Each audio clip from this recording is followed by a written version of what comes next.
Best point? This is Best point guard. or best lead guard. Best lead guard. He's a point guard. SJ's a point guard. He's a lead guard. He has a high usage rate and controls the flow of the Hey, game. listen. I mean, what is a point guard Taking him, nowadays? Shaq or Luka? I'm gonna have to take him. Wow. Luka's a fast player, but this kid, listen, he plays the right way, gets his teammates involved, and when he puts his head down and goes to the basket, no one. Shaq, we're talking about right now. Right now? Right now, the numbers are similar. Yeah, I'm taking him right now. He's definitely emerged as one of my favorite players to watch. Because I like stories like this, guys that come out of nowhere and then they're forced to be reckoned with. He's a hell of a player right now.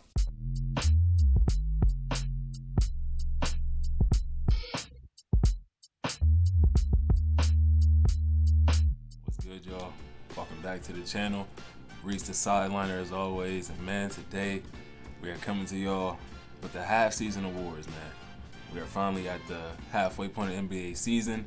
Majority of the teams have played 41 games. Some are still at 39, some are still at 40, some even are at 42. But this is the halfway point of the NBA season. I know I look tired. It's because I am, bro. I'm tired. But, you know, we gotta keep working, we gotta keep grinding. So that's what we're here to do. Half-season awards, if y'all don't know, we did the quarter-season awards with game 20. 21 or so games back. So if you missed that, go check it out. I'll try to link that in the description below if you want to check that out by comparison.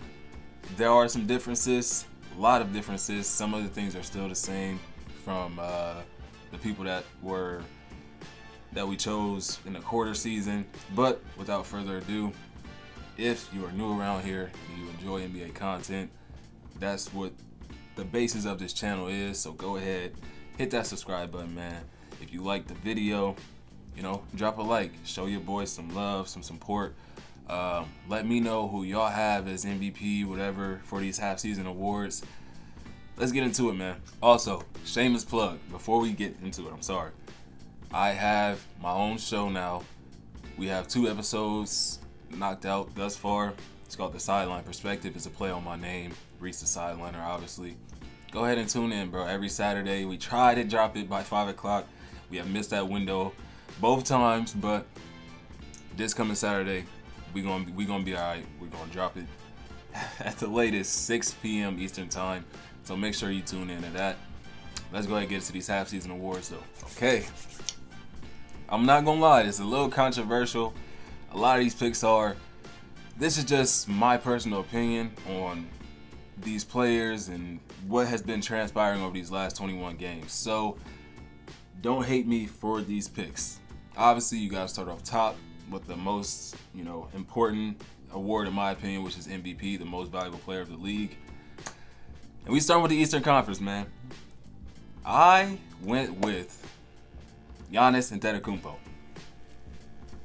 Giannis Antetokounmpo is my Eastern Conference MVP for the half-season mark. Obviously, Joel Embiid has been nothing short of amazing. He's ridiculous. But let me plead Giannis' case for him. He's averaged 32.3 points, 12 rebounds, 7.2 assists over the last 21 games. And in that stretch, he's recorded 5 triple-doubles. It could have been 9 if he grabbed a couple more rebounds here, dished out a few more assists there. He had 13 of 21 games where he scored over 30. In 3 of those games scoring over 40. Not to mention a career high against the Indiana Pacers where he dropped 64 points. He needed that game ball. He eventually got it. No, there is speculation that's a fake ball, whatever. 64 points, I want to say, is the highest of the season thus far.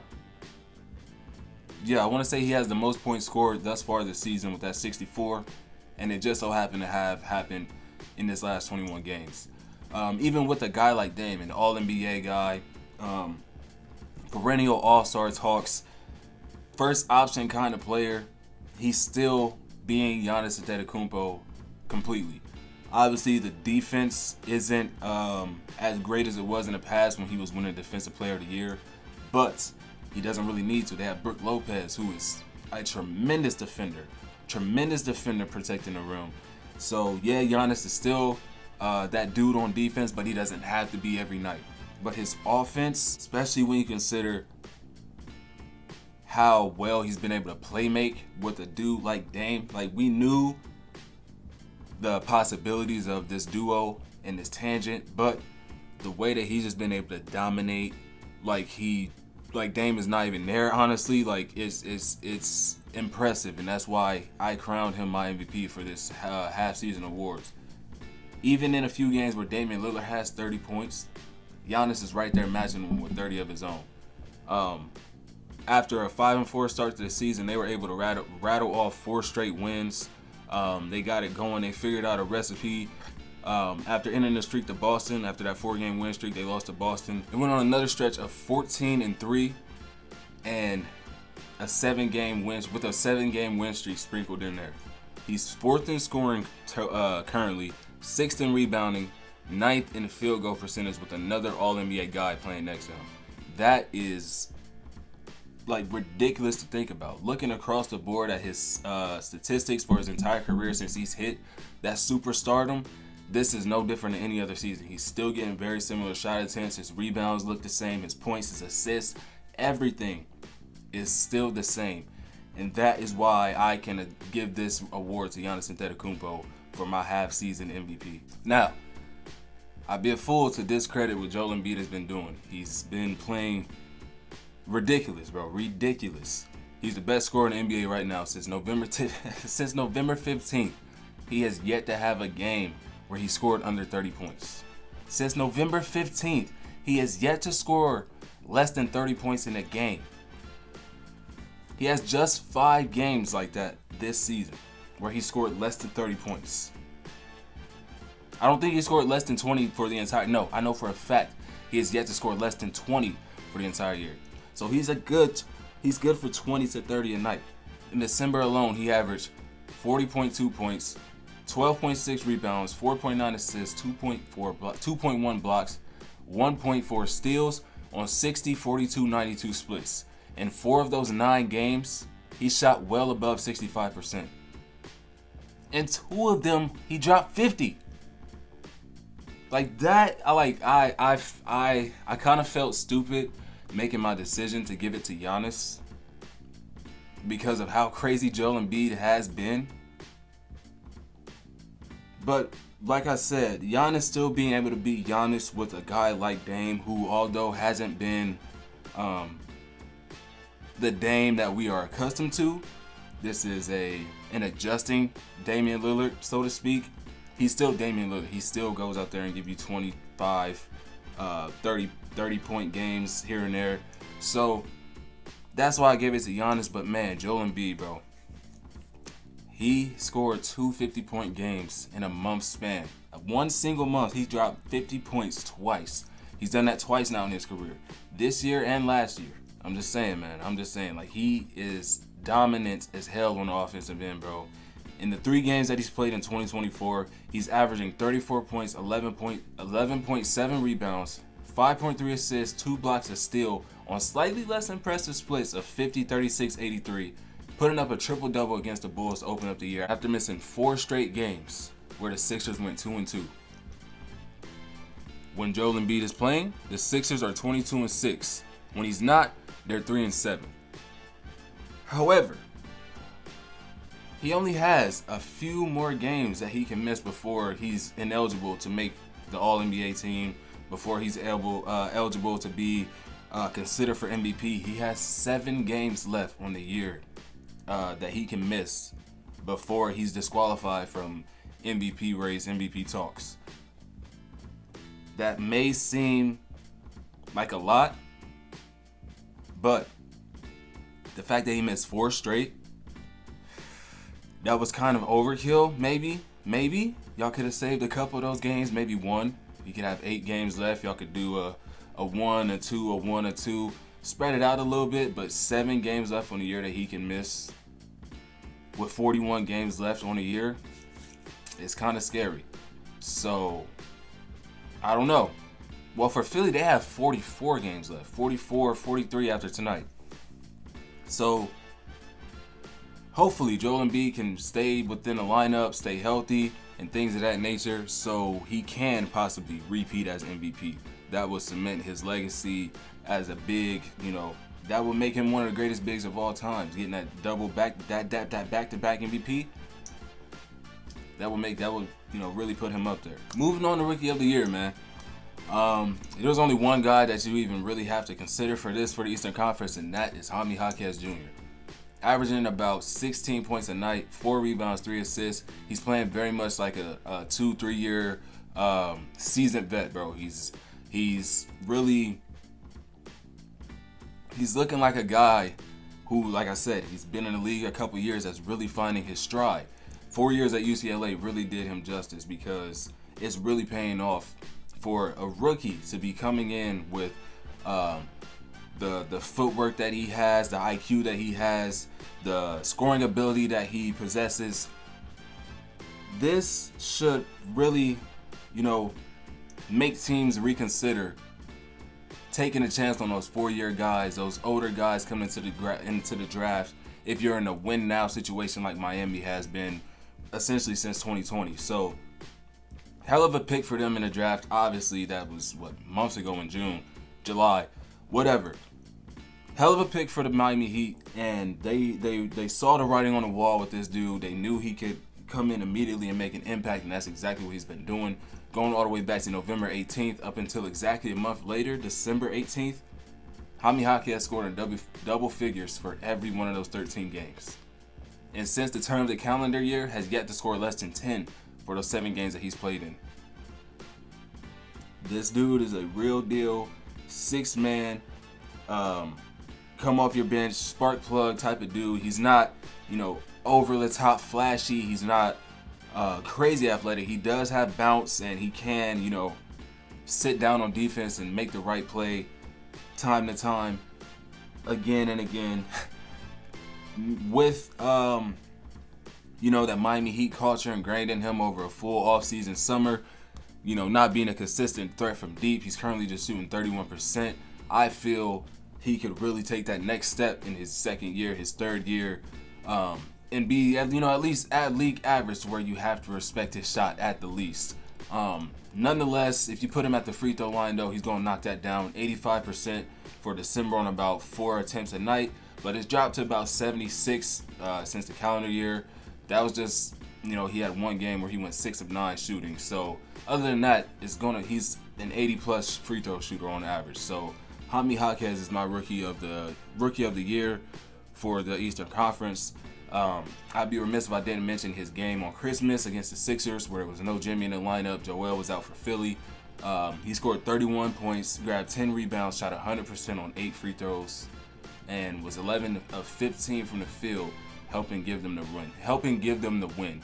He must be doing something right over there as a rookie to be averaging 33 minutes a game in these last 21 games. So Jaime Jaquez, half-season rookie of the year. MIP, man, don't really need to dive deep on how well Tyrese Maxey has played this year. Currently on DraftKings Sportsbook, he has run away with this award with odds of a minus 240.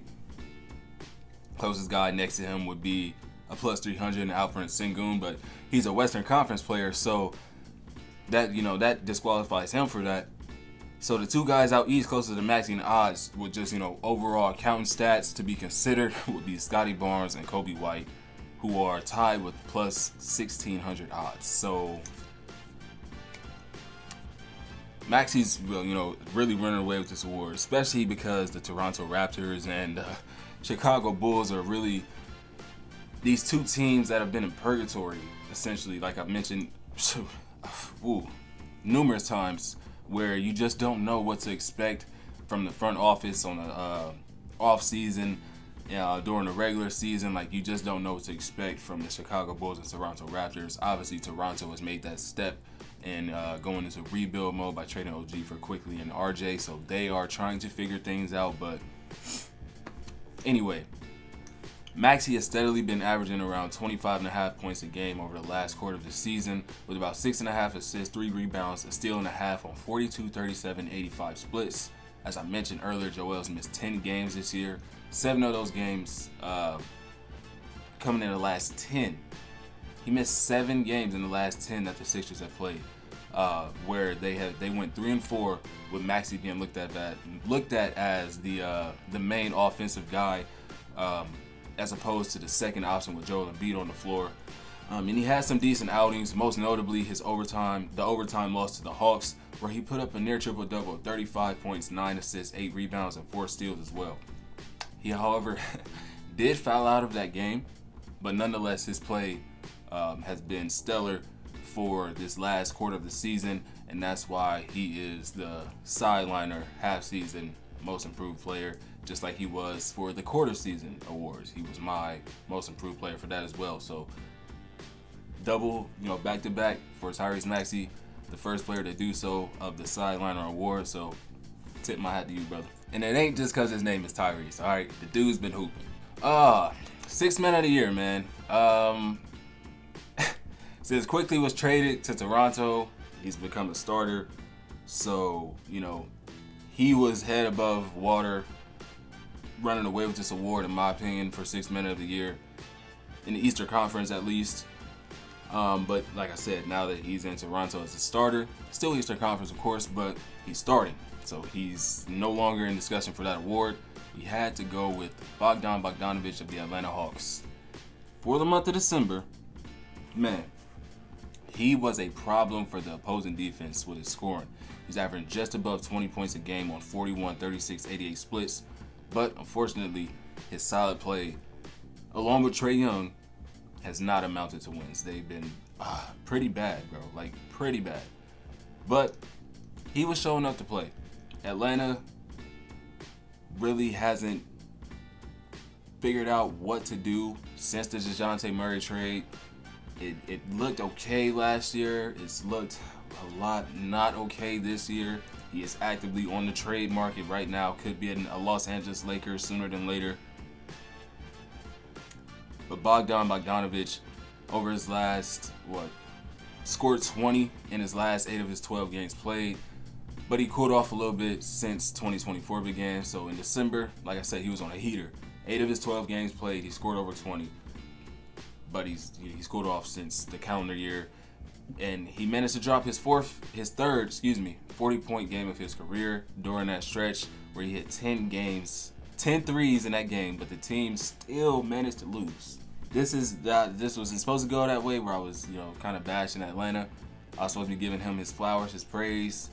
But man, it's kind of hard when, I just had to give it to somebody, the award to somebody, and he was the guy, the lead guy out east now. So Bogdan Bogdanović, congratulations to you, brother. Moving on to Defensive Player of the Year. I have Brook Lopez as my half-season Defensive Player of the Year. Consideration was Bam Adebayo.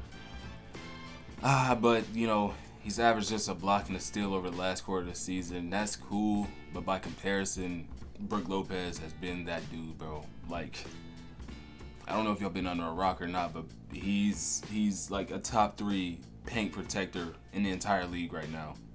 He's anchored the Bucks defense beautifully the entire season. Over his last 21 games, he's recorded at least 1 block in every game but one. 20 games where he recorded at least 1 block.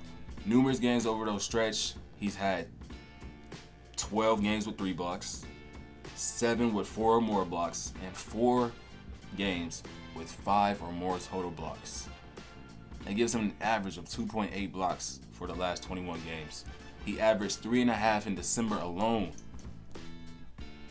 It's so refreshing seeing how he was able to mold himself into this anchoring center for a championship caliber team after being looked at as the number 1 option for a lot of his career over in New Jersey, having a back surgery and rehabbing and coming back, maybe even better, stretching the floor with his 3-point shooting. Like, I know this is a defensive player of the year award, but just the way that he's been able to reshape his career has been impressive. 35 years old, going on 36 in April. No Drew Holiday anymore, so he is really the sole defender other than Giannis out there on the team, and he's doing a hell of a job at it. So Brook Lopez, DPOY for the Eastern Conference. Like I said, Bam had some consideration, but it doesn't even come close to what Brook Lopez has been able to do. And finally, for the Eastern Conference, we were able to get some clutch stats. These stats are not for the last quarter of this year, however, this is for the entire season. So, yeah, this is the half season awards. Clutch Player of the Year, Eastern Conference. This was tough. I'm not even gonna lie to you. It was between 3 players. Could have been like 4 or 5, honestly. But ultimately, I went with Tyrese Halliburton. Damian Lillard and Giannis were the 2 guys that I was trying to decide between as well. But I ended up giving it to Reese, and here's why. He played in a total of 14 clutch games thus far. Stephen Curry leads all players with 26 of those games. So, not even half as many games, but the Pacers are a team that run the score up, so they get in clutch situations at times, yes, but they can run the score up. So 26 would be absurd for Tyrese Halliburton. Anyways, in those last 3.5 minutes of clutch time, he's averaging 4.3 points, 1.1 assists on 69, 69, 100 splits with a plus minus of 2.6. And in those 14 games, he boasts a record of 9-5. But get this, like I said, he's played in 14 clutch games. Those last 3.5 minutes where he's averaged 4.5 points, whatever, he has recorded a total of 13 double-doubles and 1 triple-double. So that means in every clutch situation that he's been in thus far this season, he's come away with a double-double or a triple-double. That's mind-boggling. Like, that's really mind-boggling. He has the numbers to show why I chose him for this award. When it comes down to it, Tyrese Halliburton is the guy that has the ball in his hands for the Indiana Pacers, making the decisions. He is the engine for that team. Look, y'all can go look at the numbers yourself. I gave him this award, but like I said, it was hard. There was 2 other guys and Damian Giannis, teammates, funny enough, that I was trying to decide it between. So he's not running away with this award, by any means necessary. Funny enough, though, Giannis has achieved that same feat that Tyrese has, in the sense that every clutch time situation game that he has been in, he's come away with a double-double or a triple-double. 18 double-doubles and 3 triple-doubles in his 21 clutch situation type games, with a 15-6 record. And in the last 4 minutes or so of the game, he's averaging 3 points, 1.3 rebounds, and 2.1 plus minus. Those are really, really, really good numbers. And then you look at Damian Lillard in those same 4 minutes, he's averaging 4.4 points, which is 4th among all players, and nearly an assist on 46, 36, 95 splits with 5 double-doubles. So I could have went either way. Honestly, I really, really could have. When you think about Giannis, though, you don't really think clutch, but he has the numbers to show that he has been a very clutch guy throughout majority of this season, a 15-6 record. But his co-star, Damian Lillard, that's who you think of when you think of clutch for the Milwaukee Bucks to close out games. A couple nights ago, he just hit that crazy-ass game winner against the Sacramento Kings in overtime. So that definitely could have pushed him over the top. But I decided to give it to Tyrese Halliburton. Now, this is where things get really, really, really controversial. I might take a lot of slack for this. My MVP of the Western Conference, and I do not care what anybody has to say or what anyone thinks, it's Shai Gilgeous-Alexander, and I'm standing on that. Yes, Jokic, he's averaged 23 points, 10.8 assists, 10.8 rebounds, 9 assists on 63, 44, 83 splits. Nothing short of amazing. Obviously, we know what the hell he can do. 5 triple-doubles and 4 30-point games with a 14-8 record throughout that span. But Shai has been ridiculous, so he is my pick for Western Conference half-season MVP. Over the last 21 games, he has looked unbelievable. 14-7 record. Oh my gosh. And the 5th largest win over a team in league history, 139-77 over a team that I used to be fond of. I still got my love and my respect for the Blazers, but like I said before, a lot of my fandom was connected to Damian Lillard being one of my favorite players. So yeah. Anyway, the Blazers took a 62-point loss to my OKC Thunder and Shai Gilgeous-Alexander. That right there puts him over the top for me. His numbers for this stretch are 31.1 points, 6.3 rebounds, 5.6 assists, and 3.2 steals a night. 3 steals a night for 21 straight games. He's averaging 3 steals a night at least. He's shooting 56, 31, 85 all-around splits. In just 6 of those games did he not score 30 points.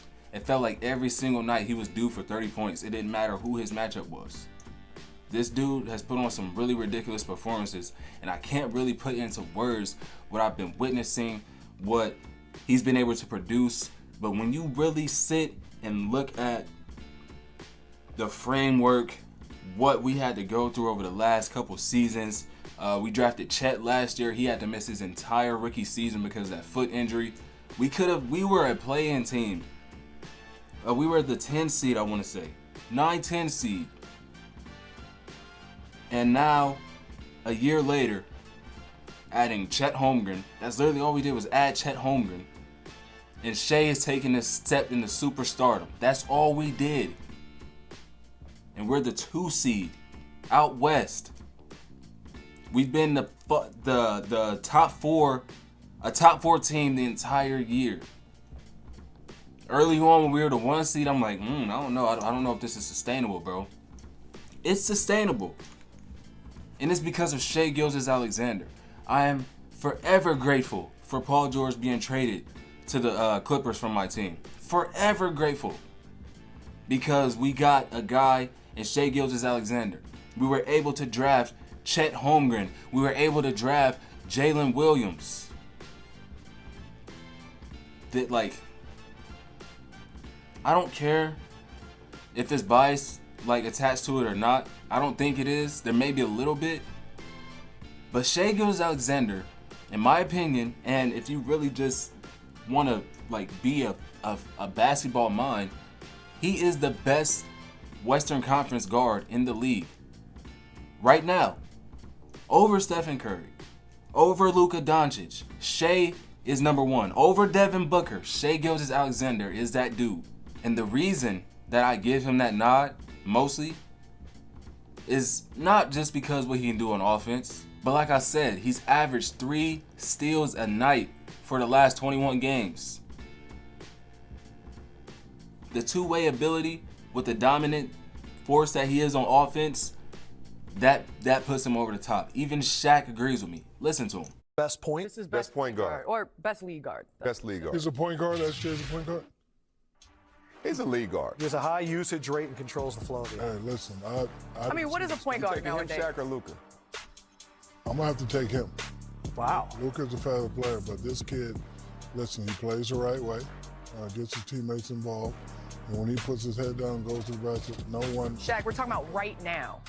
Right now? Right now, the numbers are similar. Yeah, I'm taking him right now. He's definitely emerged as one of my favorite players to watch because I like stories like this, guys that come out of nowhere and then they're forced to be reckoned with. He's a hell of a player right now. 33, 3, 6, and 6. 38, 5, 5, and 5. 34, 7, and 3. 43, 9, 6, and 2. 36, 8, 7, and 2. 44, 3, and 2. 33, 13, and 8. 37, 6, 7, and 3. Those are just a few games that Shai has put up over this 21-game stretch. Now, his last couple games, the boy been looking bad. I'm not even gonna lie to you. The LA road trip has not been good to him. Nonetheless, he is my half-season MVP. And would you look at that? Rookie of the Year, another Thunder player. Chet Holmgren has been that dude out west for the rookies. Victor Wembanyama was in consideration. He's been playing out of his mind as of late. Like, bro, Vic has been playing crazy. You hear me? Crazy. Over his last 16 games, the team has a record of 4-12, and his counting stats are 20.5 points, 10.7 rebounds, 3.4 assists, 3.6 blocks. 11 games with his block total being 3 or more when the final buzzer sounds. He's a defensive beast. On offense, every night he surprises the hell out of you. He's the youngest center in NBA history to record a triple-double. Oh, I was so close to giving this award to Vic over Chet. But the fact that he's 4-12 over that stretch, and Chet is 14-7, it had to be some give or take. So I went with Chet on this one. If San Antonio can make some moves, get some proper perimeter defenders out there to help Victor anchor this defense, it can be scary. They can have a defensive identity with an unpredictable 7'5" player on both ends of the floor. So they just gotta make some moves, man. San Antonio is I'm really excited for the future, but we're talking about Chet Holmgren and this half-season Rookie of the Year. And of course, being a teammate of Shea, like I said, he has that 14-7 record over the last 21 games, and he's been a force to be reckoned with on the defensive end. The things he can do defensively are crazy. Offensively, yes, he's definitely eye-catching, and it makes you excited for his career to progress. But golly, is he a beast defending the paint, man. He's averaged 16.9 points, so nearly 17 points a night, 6.6 rebounds, 3 assists, and 2.6 blocks. In December, he averaged 3.5 blocks alone, matching Brook Lopez for league leading. He's had numerous games with 3 or more blocks, a total of 10, and he was 2 blocks shy of a triple-double. In the 1 point that, like, when he has played against the top 2 centers in the league, I just knew he would be out there getting babied and bodied and bullied. And I'm not saying that he didn't against Jokic, because he was definitely roughing him up. He had, I want to say, 4 or 5 fouls in that game. But he was just 2 blocks shy of a triple-double. I want to say he had over 25 points in that game. He came to play against the 2 previous MVPs, Joel Embiid and Jokic. He has dropped 25 to 30 points on their head with the double-double against Jokic and a near triple-double. That is my Rookie of the Year. Half-season Rookie of the Year. Most improved for the Western Conference, man. Not really, like I said earlier, there's only really 2 guys in conversations for this award, and that's Tyrese Maxey and Alperen Sengun. I chose Alperen Sengun, for this Western Conference. He's been on a tear, bro, for the last 20 to 22 games, but it's gone kind of unnoticed and not really on people's radar because he's on a team that teeters 500 on a night-to-night basis. But I'm giving him his flowers for how he's been playing, bro. He's averaged 22 points, 8.8 rebounds, 4.3 assists, and 1.4 steals a night, shooting 52, 23, 74% on average from the field. He had a 3-game stretch where he put up performances of 22, 15, and 3 in a win, 37, 11, 6, 1, and 1 in a win. Those on back-to-backs. And then the following game, 30, 16, 5, and 4 in a loss. 5 additional double-doubles to go along with that. So 8 double-doubles over his last 20 to 22 games. Ridiculous. An 11-11 record over the stretch of games. So as I said before, it's kind of going under the radar because of the 500 every other night. But Alp has been doing his thing. He's really showed up, and he should be given his respect. So that's what I'm doing right here. He's second in the race for this award at the moment, like I said, with a plus 300.